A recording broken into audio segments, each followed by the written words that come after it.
Okay, so we're going to look at the Book of Romans as a whole and do a little review of the outline and compare and contrast the Book of Romans. So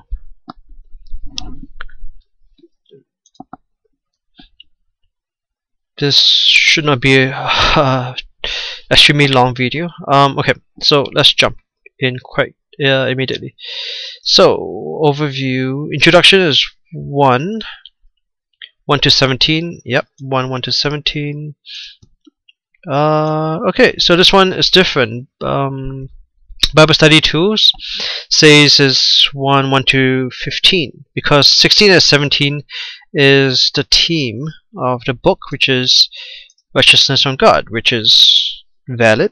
And here it actually breaks down into even smaller bite sizes. It's always good to break down the Bible into smaller bite sizes so that we can digest and meditate and reflect and understand it. Sometimes if you take the whole book of Romans and it's like 16 chapters and it's like so many different verses, and the theology is kind of heavy, so to say the least it's kind of overwhelming. So let's break it down to smaller pieces. There's nothing wrong with that because we want to digest and understand it, and especially with the book of Romans. Now, salutations, chapter 1 to 7, and then we have thanksgiving and longing, verses 8 to 15 of chapter 1. And then within this is even broken down more into Paul's prayer of thanks to the Romans, verses 8 to 10 out of this. So 10 to 15 is 8 to 10, and then 11 to 15 is Paul's desire to visit the Romans in Rome. And okay, let's move along. So 1 to 7, you could actually put that in. Alright, next part is sin, the need for justification. It is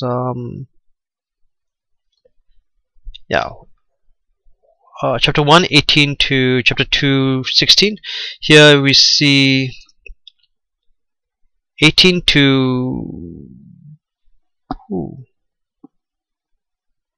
I wonder why. Oh, okay, so yeah, so 320, and then you see 3, and then we see 20, right? So here they have the 320 here. Oops, no, close. Okay, and then we have, yeah, so we have 118 to 320, which is fine, and then it's broken down into the guilt of the Gentiles, the need for the Gentiles here, and so I think we kind of covered, so that you just look at the verses. Let's just focus on the words, not the numbers so much. So the guilt of the Gentiles, the basis of the Gentiles' guilt, apostrophe s, the result of Gentile guilt or Gentiles' guilt. Alright, so this is 232, and alright, and then it's broken down. So within this, it is broken down more into, yeah, chapter 2 verse 1 to 16, which is here 16, right? 2:16. The stubbornness of the Jews, the hypocrisy of the Jews, the privilege of the Jews. All these are about the guilt of the Jews, right? So until 3:8, right? And then the proof of universal guilt, which is 3:9 to 20. So let's jump here, 3:9 to 20. So Jews, Gentiles, same as this one. These two, this and this is the same. Okay, good. So let's move down. This is actually a very detailed. I like this one a lot. Okay, so now we are around here, salvation. Okay, and then we have 3:21 to 5:15. 11. So 5, 11 is in here somewhere, and yep, 321, and then 321 to 521. So interesting. I like to look at the parallelism as well, like 21, 21, right? So this is okay. 5, 11 is here, but here it has 321 and 521. Stuff like that really intrigues me. I like to look at the details. So okay, manifestation of universal provision of righteousness. 5 verses. So it's kind of in here, but then it's broken down into 2 parts, right? So the unification, the universal God of righteousness, 27 to 31. So it's right here, and then 4 1 to 25, justification of universal justification, proof from the life of Abraham, and here we see his example. Chapter 4. Okay, so true faith, received by faith, the principle established, the principle illustrated, chapter 4, and chapter 4 is about Abraham. Correct. So the fruit of righteousness, 5 1 to 11, and then 5 12 to 21. The summary: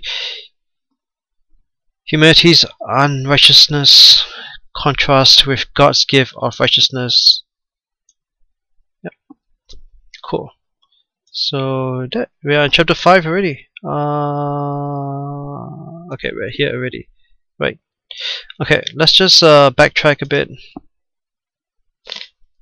Justification of universal justification, proof from the life of Abraham. 1 to 25. So it's broken down into 1 to 8, 9 to 12, 13 to 17, 18 to 25, 18 to 22. Sorry, this part is actually broken down into 2 further points or subpoints, 18 to 22 and 23 to 25. So very, very cool. And then we have chapter 5, right? So chapter 5, 1 to 11, but then it's broken down into present peace with God, past powerlessness of sinners, and the future escape from God's wrath. And then we look at so see in here this is 5 to 21, right? So this one actually breaks it down more. The 12 to 21 is now 21. Sorry. Okay, so let's okay, so 5 12 to 8. 5 12 to 8. So the whole of chapter 8 basically, right? So it kind of ends here. I'm going to actually make a document so that I'm going to put all this together so that you kind of understand. It'll definitely help you a lot more. Okay, so freedom from death, peace with God. Okay, so now we are okay. So this is the big subsection about sanctification, the impartation of righteousness, and then we have the reign of God versus reign of sin, the rationale of sanctification. I'm going to actually cut this video short because I want to put it all together in one to kind of cover this in a more succinct way. I think we could, it'll take another like 5-10 minutes to go through the rest of Romans in this case, just comparing and contrasting. But I really encourage you, if you are serious about studying the Bible and just learning how to break it down to smaller bite-sized pieces so you can read it, digest it, understand, meditate upon it. I encourage you strongly to look at outlines. Outlines are so important. Like, you know how when you go to church and the pastor, preacher, reverend, minister, rector preaches his sermon, usually there's an outline. There should be an outline, and then if there isn't, you know, that's something we need to address in another video. So an outline is very important, and this is why I'm making this additional video, and I'm going to make another video, a third video, just because it's so very vitally important. So outline is so really important. I can't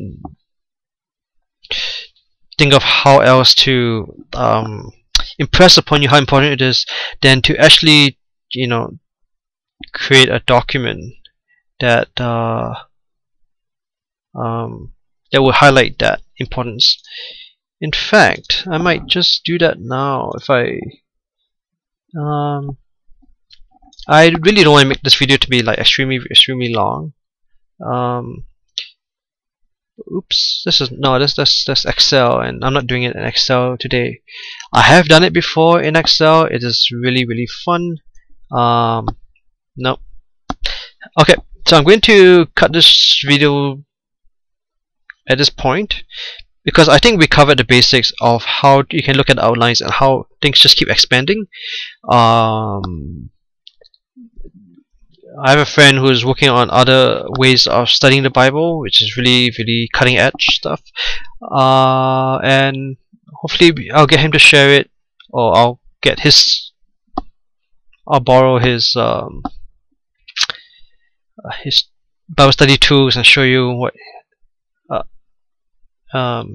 Anyway, okay, so next video, just below this one, you'll see that I have taken all this stuff here and compiled it into one document. I might even make a video of that, depending on how much time and how complicated it is. Okay, thanks for watching. Look for the next video. It's really important and very cool. Alright, thanks, bye.